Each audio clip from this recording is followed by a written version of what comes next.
allez bien, bienvenue dans une nouvelle vidéo. Et comme vous l'avez vu dans le titre, je vous en avais parlé également dans le précédent live.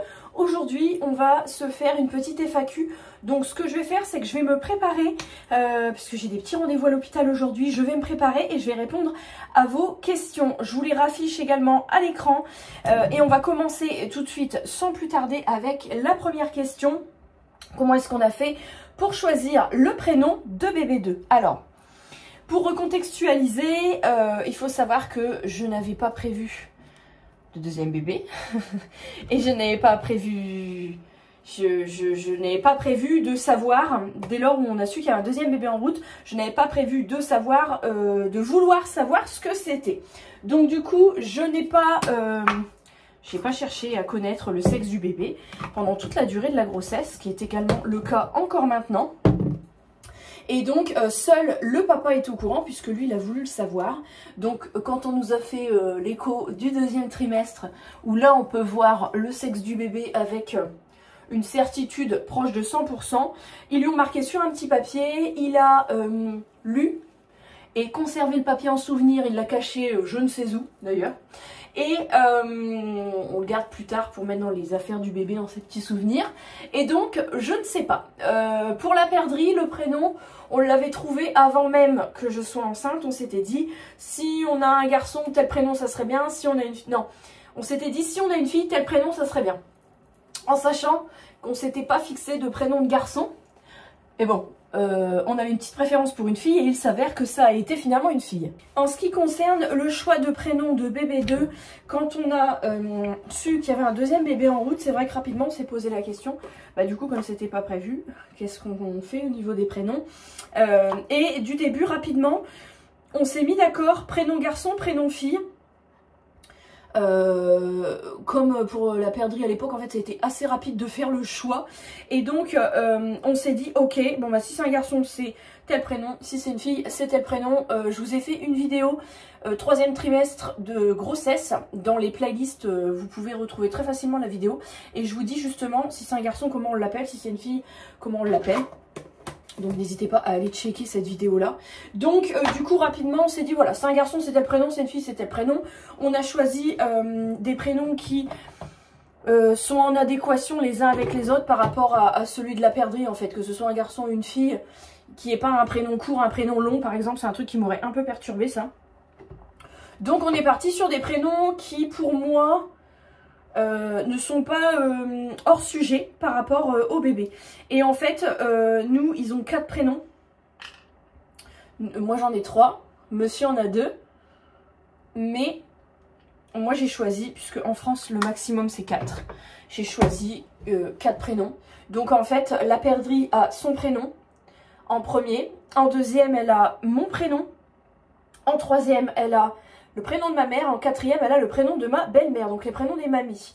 Et pour le deuxième, on a fait la même formule, en fait, que ce soit un garçon ou une fille, ce sera la même formule, c'est-à-dire son prénom en premier, soit mon prénom, soit le prénom du papa en deuxième si c'est un garçon. Puis, cette fois-ci, on a inversé, ce sera le prénom soit de sa mère, soit de son père en premier, et le prénom bah, soit de ma mère, soit de mon père en quatrième prénom. Je ne sais pas si c'était très clair, mais on a essayé de faire un truc... plus ou moins équitable. Alors, une autre question qu'on m'a posée également, comment on s'est rencontré avec monsieur? C'est vrai que c'est une question qui revient, j'essaie de faire une FAQ par an, et généralement, c'est une question qui revient à peu près à chaque fois aux questions. Comment on s'est rencontré avec monsieur? Alors, pour recontextualiser rapidement, je sortais d'une relation où j'ai été pendant 1 an et demi avec quelqu'un qui avait, comme moi, beaucoup de caractère, peut-être même un petit peu de trop. Et les 2 caractères cumulés ne faisaient pas bon ménage, c'était des caractères qui étaient très très mal dosés, on va dire ça comme ça. Et au bout d'1 an et demi, je voyais qu'il n'y avait pas de projet, il n'y avait rien qui avançait. Moi, il faut savoir que je travaillais déjà en mairie.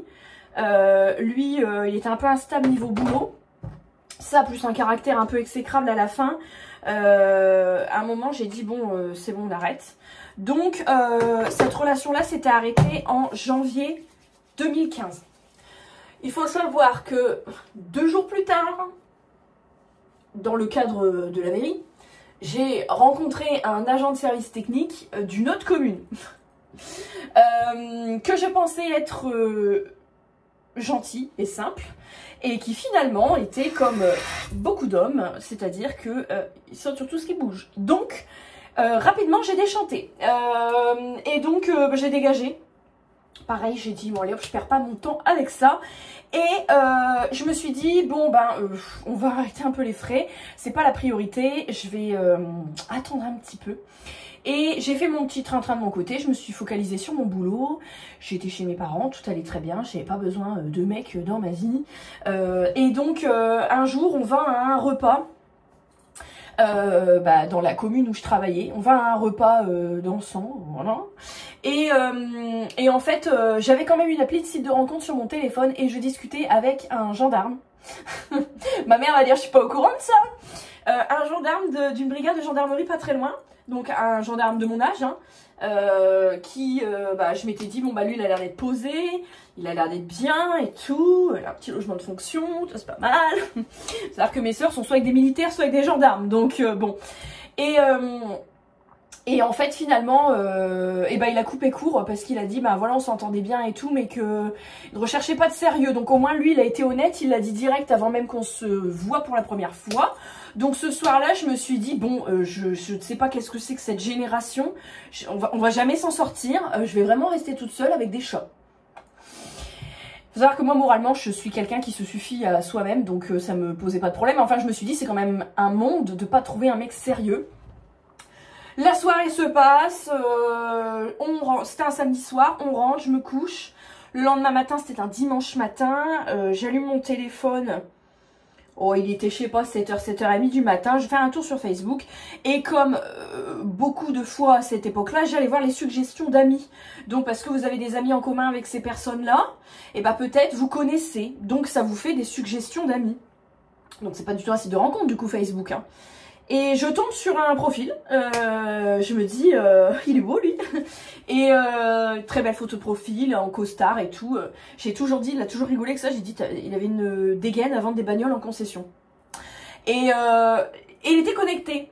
Et je me suis dit, tiens, un mec connecté un dimanche matin avant 8h du matin, c'est quand même un exploit, parce que les mecs de mon âge à cette époque-là, c'était boîte de nuit tous les samedis soirs, et le dimanche, ils dormaient jusqu'à 16h. Sans déconner, ils étaient tous comme ça. Et donc je l'ai invité en ami sur Facebook, il a accepté. Je lui ai fait un message, je ne sais pas ce qui s'est passé dans ma tête. Je lui ai dit cash, hein, j'ai jamais été comme ça avant. J'ai dit bon, de toute façon j'ai plus rien à perdre. J'ai fait un message, voilà, je me suis permis de t'ajouter en ami. Mais avant toute chose, je veux savoir est-ce que tu es célibataire, parce que sinon ça sert à rien.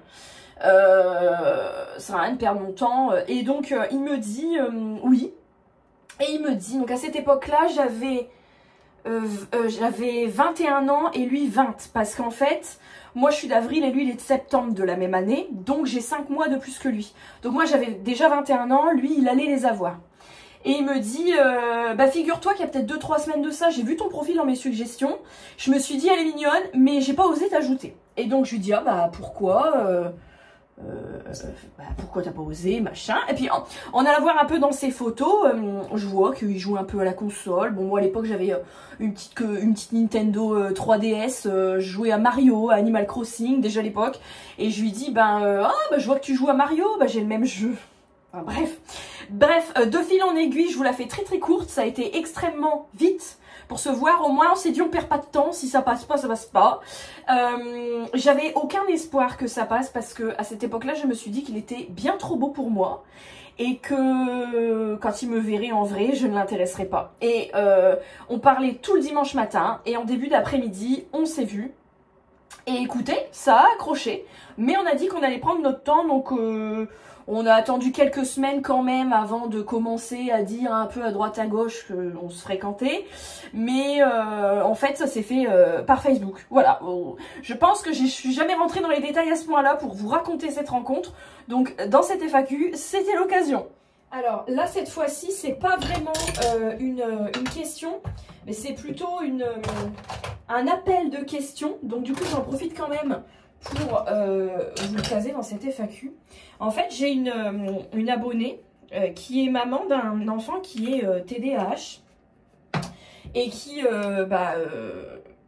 grâce, on va dire, entre guillemets, à mes vidéos, a posé un diagnostic sur son fils en fait, et qui me demandait si à l'occasion, elle pourrait me poser des questions par rapport au TDAH. Donc, le TDAH, si vous ne savez pas ce que c'est, alors il y en a beaucoup qui disent que c'est la maladie à la mode. En réalité, il y en a beaucoup qui se disent être TDAH, qui s'autodiagnostiquent mais qui ne le sont pas. Donc ça, forcément, ça fait un petit peu effet de mode, c'est comme le végétarisme. Donc le TDAH, c'est un trouble déficitaire de l'attention. Donc soit TDA, soit avec l'hyperactivité TDAH. Mais toutes les personnes TDA ne sont pas TDAH. Et on peut être TDA ou TDAH et avoir autre chose. De la dyslexie, de la dyscalculie, un trouble autistique. Qu'est-ce qu'on peut avoir d'autre? Peut avoir aussi une petite variante avec un peu d'agressivité, d'impulsivité, etc. Le mieux, si vous avez des doutes, reste de vous faire diagnostiquer, que vous soyez adulte ou enfant, c'est à partir de 6 ans. Et pour se faire diagnostiquer, en tout cas adulte, ce qui a été mon cas, neuropsychologue clinicien, parce que le psychiatre, c'est plus pour diagnostiquer un enfant, théoriquement. Donc, neuropsychologue clinicien. Et on va vous faire un bilan cognitif complet.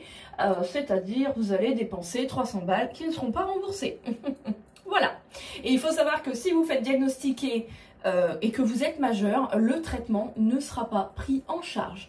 Donc, moi, ayant été diagnostiquée après avoir accouché de la perdrix, donc la perdrix va avoir 4 ans, je vous laisse calculer, je vais avoir 33 ans, donc à 28-29 ans, j'ai pris la décision personnellement de travailler moi-même toute seule comme une grande, parce que je pense qu'il n'y a personne d'autre mieux que moi qui me connaît, qui sait comment je suis, comment je réagis, etc.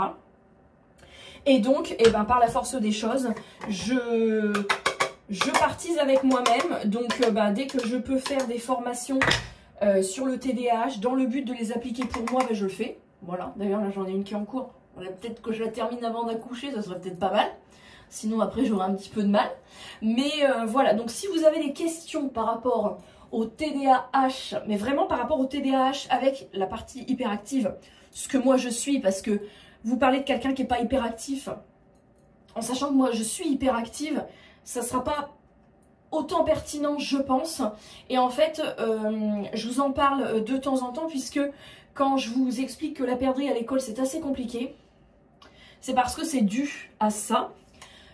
Il y a des signes qui ne trompent pas. Moi, je le vois qu'elle est. Le problème, c'est que je ne peux pas la faire diagnostiquer officiellement avant ses 6 ans, puisque en France, on doit attendre que l'enfant ait développé un certain apprentissage, une certaine autonomie qui s'acquiert environ vers l'âge de 6 ans pour pouvoir attester si vraiment l'enfant est TDAH ou pas.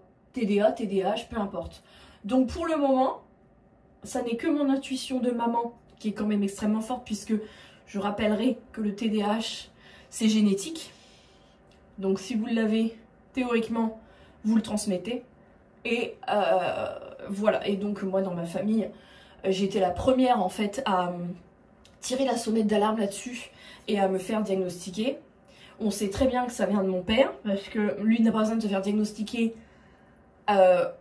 On est pareil, donc c'est une évidence que ça vient de lui, et ça viendrait de ma grand-mère paternelle qui malheureusement n'est plus là pour qu'on puisse analyser son caractère, son comportement, puisqu'elle est décédée d'un arrêt du cœur en 1986, donc ça veut dire que ça fait une paire d'années qu'elle est plus là. Mais dans le descriptif que mon père m'en fait sur son hyperactivité, après sa journée d'école, elle était prof, elle continuait encore à aider mon grand-père qui était grainetier fleuriste dans sa boutique machin.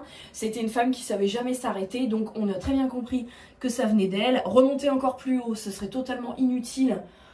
Ça nous est pas utile en fait de remonter beaucoup plus haut. De toute façon, tout le monde est mort, donc ça sert plus à rien. Et au niveau de mes sœurs, on a également un petit mix de TDA, TDAH. Et au niveau de mes neveux, également un petit mix de TDA, de TDAH. Et j'ai un de mes neveux également qui est HPI. Donc vous voyez, c'est important quand vous avez un doute de quelque chose, de ne pas vous auto-diagnostiquer, de regarder des reportages, machin, des témoignages, c'est très bien. Mais allez voir un spécialiste, parlez-en avec votre généraliste, et allez voir un spécialiste avec une ordonnance pour vraiment poser un vrai diagnostic. Mais en tout cas, si vous avez des questions parce que vous vous interrogez peut-être sur le fait que vous l'êtes peut-être ou pas, bah, n'hésitez pas. Par exemple, moi, TDAH, ok. Ensuite, moi je pense également que je souffre de dyscalculie. Je fais des finances publiques et tout machin, je veux dire ça n'a aucun rapport, mais j'ai toujours eu un problème. Je ne sais pas faire de calcul mental. Je ne connais que très peu de tables de multiplication. Pourtant, c'est pas faute que mon père se soit mis sur mon dos pour que ça rentre. Ça n'est jamais rentré. Et je n'ai pas la gymnastique mentale pour calculer les siècles des chiffres romains, par exemple. Donc ça, c'est une supposition que j'ai, mais qui, je pense, et si je fais diagnostiquer, je pense qu'on me confirmera effectivement que je souffre de dyscalculie.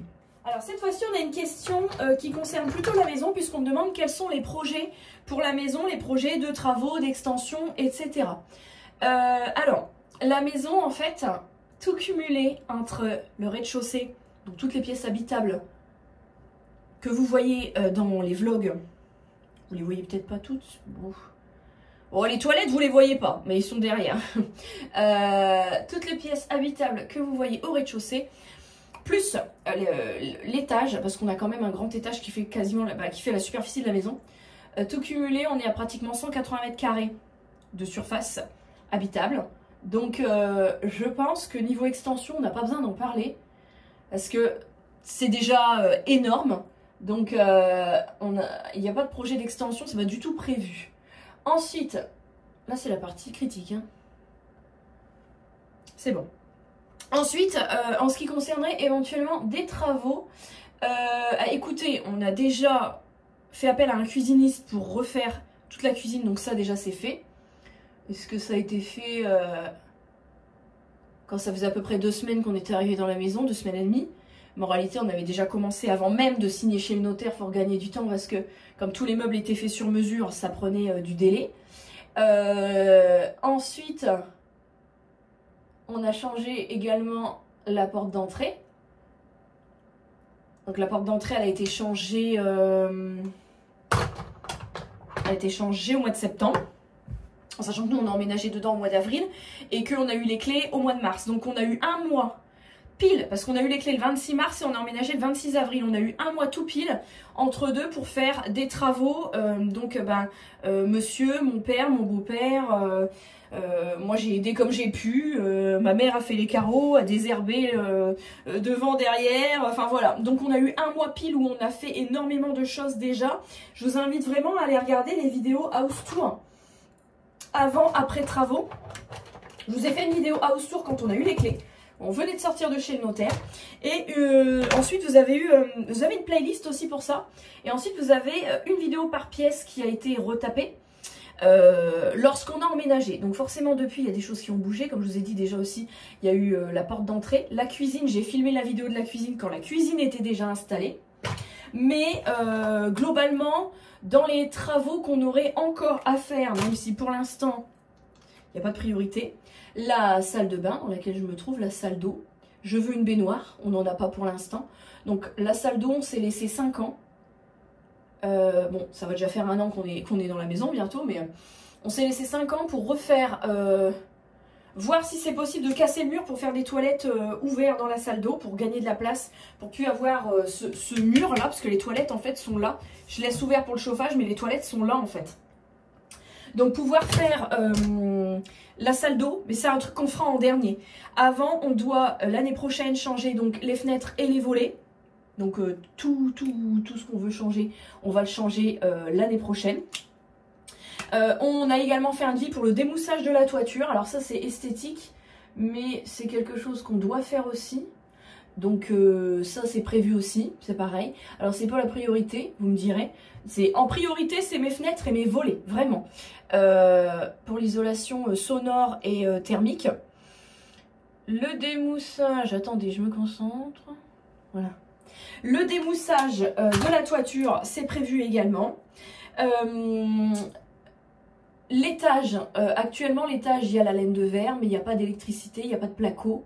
Donc l'étage pour l'instant nous sert vraiment, c'est 70 mètres carrés qui nous servent de grenier. On met rien de plus pour l'instant à l'étage. Donc l'étage, on veut également lui faire tirer l'électricité, l'isoler. Donc ça, j'attends de voir avec ma prime rénov' au 1er janvier de l'année prochaine, quand le portail va réouvrir vraiment pour tout le monde, toutes les demandes de travaux, voir si on peut avoir une subvention pour réaménager 70 mètres carrés du coup. Et effectivement, ensuite, on va gagner 70 mètres carrés de plus dans l'habitation, ce qui est absolument pas négligeable. Et l'année prochaine, on veut donc faire fenêtre volée. Et l'année prochaine, je veux également m'occuper d'aménager tout l'extérieur. Puisqu'à part planter des arbres fruitiers et entretenir la pelouse désherbée, dehors on s'en est pas trop occupé. J'avais fait aussi mon potager, mais on va le faire à un autre emplacement. Donc on n'a pas installé le jacuzzi parce que jacuzzi égale fausse couche, enceinte, enfin bref. Donc ça n'a pas encore été fait non plus. Mais dans les projets, effectivement, je veux faire mes fenêtres, mes volets et mon extérieur en priorité l'année prochaine. Je veux également clôturer tout parce que pour l'instant il n'y a que du grillage. Je veux tout clôturer, qu'on n'ait plus aucun vis-à-vis. Donc il y a toujours des petits travaux de prévus. J'aimerais idéalement que d'ici effectivement 5 ans, tout ce qu'on veut faire soit fait. Donc ça implique des concessions financières avec aussi un bébé qui n'était pas prévu. Peut-être que ça prendra plus de temps pour faire la salle de bain, mais tout le restant, je veux vraiment me tenir au calendrier que j'ai prévu. La salle de bain, limite, vous avez vu les vidéos avant, vous avez vu les vidéos maintenant telle qu'elle est. Elle est largement utilisable encore bien des années, c'est juste que elle est un peu vieillotte. Mais ça sera, je pense, le dernier truc. J'ai fait une petite pause dans ma préparation, je me suis maquillée. Je me coifferai après parce qu'il faut encore que j'aille à la douche. Mais je vais me préparer une petite boisson chaude. Et en même temps, je vais répondre à une autre question. On m'a demandé, est-ce que j'ai toujours été organisée dans mon quotidien de maman? Alors, où est-ce que j'étais déjà organisée comme ça avant? Ou c'est vraiment depuis que je suis devenue maman que je suis organisée? Alors, la vérité, c'est que de par mon TDAH, qui n'est pour le coup absolument pas une qualité, honnêtement, par la force des choses, j'ai toujours été comme ça. C'est-à-dire que j'ai toujours été organisée, maniaque, parce que mon père l'est énormément. Donc, par défaut, en fait, je me suis, depuis des années, appliqué des routines qui se sont instaurées, en fait, et qui se sont accentuées quand j'ai été en dépression, donc en 2018-2019. C'est-à-dire que avant 2018-2019, j'avais des routines, j'étais organisée, mais j'étais pas à ce point-là. Et depuis ma dépression en 2018-2019, c'est devenu de pire en pire, à tel point que ça me bouffe moi-même beaucoup d'ailleurs, mais un certain côté rassurant dans le fait d'avoir des routines. Et effectivement, le jour où tu deviens parent, c'est encore pire en fait, et je pense que c'est pareil pour tout le monde. Alors effectivement, au début de ma dépression, j'ai commencé à avoir une partie organisationnelle beaucoup plus administrative, etc. Et quand je suis devenue maman, je suis basculée en plus de cette partie administrative qui me servait aussi pour mon boulot, on va pas se mentir, sur une formule d'organisation beaucoup plus pratique, on va dire, en mise en application. Alors, il y a aussi autre chose à prendre en compte, c'est que par défaut, j'ai appris ça dans le cadre de cette deuxième grossesse, par défaut, en fait, une maman, quand elle devient enceinte, en fait, pendant sa grossesse, en fin de grossesse, le cerveau détruit des neurones d'intelligence, en fait, pour laisser de la place à des nouvelles connexions d'ordre organisationnel qui ne nécessitent pas d'intelligence particulière. En gros, vous devenez un petit peu plus bébête, mais vous devenez un peu plus bébête parce que vous devenez vraiment hyper focus sur les besoins de votre nourrisson, donc les besoins de présence, de réconfort en termes d'alimentation si vous allaitez, ce genre de choses. Donc le corps étant bien fait, ça revient, vos connexions, on va dire,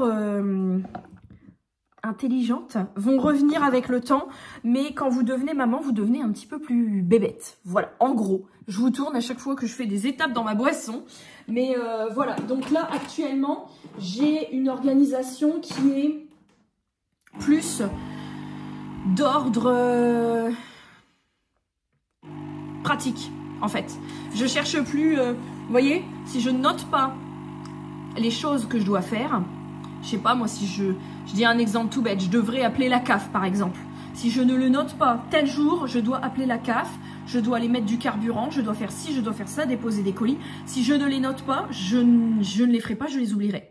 Parce que mon cerveau, il est maintenant ultra focalisé sur la maternité, le bébé. Il faut que le bébé arrive. Quand le bébé sera arrivé, les biberons, les machins, les rendez-vous chez le pédiatre.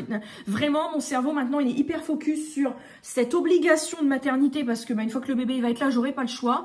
Mais voilà, donc c'est une autre forme d'organisation qui va passer au fil des mois. Et quand on dit qu'il faut 9 mois pour faire un bébé, il faut 9 mois pour que le corps se remette. Je pense que cette hyper focalisation et cette petite baisse d'intelligence, je dirais que ça prend parce qu'on dit qu'il y a 9 mois de grossesse, mais on parle souvent aussi du 4e trimestre de grossesse, sur les 3 mois qui suivent la naissance du bébé, le corps de la femme qui se remet, etc. D'ailleurs, à ce sens, je pense même qu'un congé postnatal ne devrait pas être que de 2 mois et demi, mais de 3 mois. Puisqu'on parle de 4e trimestre de grossesse, je regrette, pour moi, un trimestre et 3 mois, c'est pas 2 mois et demi. Donc voilà, ça reviendra. En tout cas, tant que tu es en congé mat chez toi, on ne te sursollicite pas pour une intelligence que tu n'as plus, temporairement, je précise. Donc, nos problèmes, c'est comme ça, c'est la nature. On a un bébé, on devient maman bébé, un petit peu bébête, et puis ça revient après. Et je suis complètement OK avec ça. J'ai une nouvelle question, je vais essayer de me poser comme je le peux, sur le poêle à l'éthanol, où on me demande si ça dégage des odeurs, premièrement, et deuxièmement, que je semble bien en forme en cette fin de grossesse. Alors, première question concernant le poêle à l'éthanol.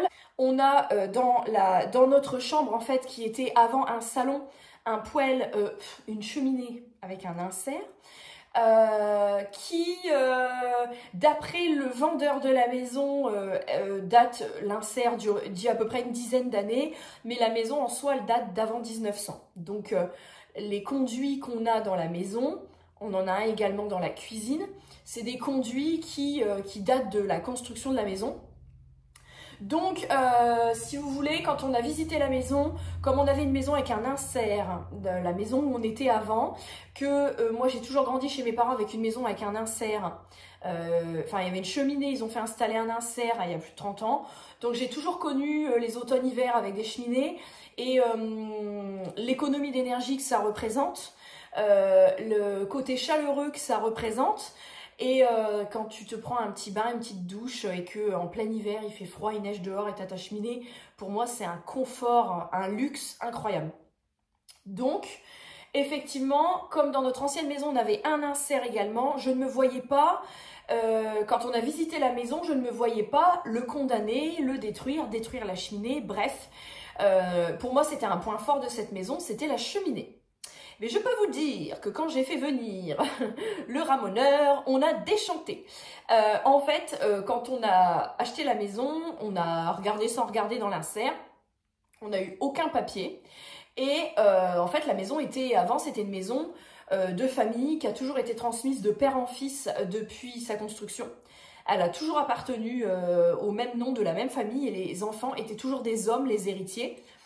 Et elle a été ensuite rachetée, alors en 2009, un frère, c'était 2 frères, donc chacun hérité une part de la maison. Et au décès du papa, la maman était déjà décédée en 2009, l'un des frères, donc le vendeur, a racheté la part de son frère en fait pour pouvoir garder la maison. La maison ensuite a été louée pendant plusieurs années à plusieurs locataires. Et la dernière locataire en date, c'était une locataire qui a causé énormément de soucis, de dégradation. Je pense qu'elle avait aussi le syndrome de Diogène parce que elle n'a jamais sorti une seule fois ses poubelles. Le maire lui-même me l'a dit. Elle n'a jamais sorti une fois ses poubelles et quand ils ont récupéré la maison par huissier, parce qu'on a toutes les traces en fait avec les papiers de vente, ils ont fait 23 000 € de travaux dans la maison avant de la mettre en vente pour que nous ensuite on l'achète. Alors, 23 000 € de travaux, je ne sais pas trop où ils ont été mis, mais il y a eu aussi beaucoup de frais de débarrassage, voilà, même si on nous a laissé quand même un petit dépôt sauvage dans le jardin, ça fait plaisir. Et j'en viens à la cheminée. La cheminée, en fait, n'a jamais été ramonée une seule fois. Ça, c'est le ramoneur qui l'a vu et c'est mon oncle. Il est à son compte. J'ai une entière confiance en lui. Il me dit, elle a jamais été ramonée depuis qu'elle a été installée, c'est pas possible. Vu ce qu'il en a sorti en passant le hérisson, c'était pas possible. Et en fait, les plaques de fonte à l'intérieur, donc l'avaloir qui est au-dessus et la plaque du fond. L'avaloir, la fonte n'est plus noire, elle est rouge. Et ça fait une énorme bulle, donc il a même eu du mal à remettre la plaque, mais il a réussi à la remettre quand même. Et la plaque du fond est quasiment cassée en deux, en tout cas fissurée sur, je dirais, 90% de sa longueur, de sa hauteur, pardon. En fait, il m'a expliqué, tout a été brûlé dans cette cheminée. Elle a peut-être même servi que comme seul moyen de chauffage pour toute la superficie de la maison que je vous ai évoquée en début de vidéo. Et donc, il y a eu une montée de température. Alors, ce que je vais dire, c'est un peu cocasse, mais dans une cheminée, il y a eu un départ de feu, voilà, qui aurait pu provoquer un très gros incendie dans la maison. Et donc, la fonte est devenue rouge à cause de cette montée de température anormale. Tout a été brûlé dedans. Il a retrouvé des clous de palette, des agrafes. Donc, tout a été brûlé, toutes les merdes possibles et imaginables. Donc, il nous a fortement déconseillé de l'utiliser. Surtout avec un bébé qui arrive comme elle est dans notre chambre. Donc, on a dû trouver une solution. Notre solution, c'est de voir pour changer les plaques ou les refaire. Mon père a une idée là-dessus, donc... Pour l'instant, on n'a pas encore condamné la cheminée avec une plaque devant parce que mon père veut regarder avant, voir s'il n'est pas possible de refaire faire les plaques. Mais malgré tout, on ne l'utilisera pas pour le moment. Encore moins tant que notre chambre est une chambre avec la cheminée. Donc, on a trouvé une solution. Je vous remettrai le lien en barre d'infos. C'est le poêle au bioéthanol. Alors, ça ressemble à un poêle à peler. Voilà, il existe plusieurs types de modes de chauffage autonome, comme par exemple le feu à pétrole. Le feu à pétrole, ça pue. Installer un poêle à peler dans le séjour par rapport à la disposition de la maison, on n'a aucune possibilité de faire sortir l'évacuation sans devoir obtenir un accord d'un voisin, de la mairie, peu importe. Donc, c'est pas possible. Et donc, le poêle à peler dans le séjour, ça sera une formule qu'on ne pourra jamais faire. Et sinon, on aurait dû casser le conduit de la cheminée pour faire mettre un poêle à peler. C'est une idée qu'on a gardée en tête, mais encore une fois, tant que c'est une chambre, ça ne sera pas d'actualité. Parce que comme mon oncle me l'a dit, à 13 h, tu arrêtes ta cheminée parce que sinon, tu dors pas de la nuit, quoi. Donc c'est pas possible. Donc, on s'est orienté naturellement sur soit un réchaud en fonte à gaz. Mais le problème, c'est qu'il n'y a pas de gaz de ville ici et qu'il faut stocker les bouteilles. Donc, ça implique de prendre une place monstre dans le séjour pour mettre un coffrage esthétique pour cacher les bonbonnes de gaz. Donc, non. Donc, on s'est orienté sur le poêle au bioéthanol. Donc, vous aurez le lien en barre d'infos. Je l'ai acheté sur Mano Mano. Il était soldé, donc j'ai fait une affaire. Donc, de toute façon, je vous remets le lien, vous verrez. Donc, est-ce que j'en suis satisfaite au niveau des odeurs? Écoutez, moi, j'achète du bioéthanol dérivé de betterave sucrière qui n'a pas d'odeur. Je l'achète vraiment inodore. J'ai essayé du parfumé. Je n'ai pas vu de différence, mis à part quand il s'éteint. Là, vous avez l'odeur. Mais autant prendre un inodore qui vaut moins cher. Parce que quand ça s'éteint, moi j'ai toujours une bougie d'allumée. Donc voilà. J'aère quand même un petit peu au moment où il s'est arrêté. Sait-on jamais, voilà. Mais avec 1,5 litre de réservoir, il me tient à peu près 4 heures de chauffe.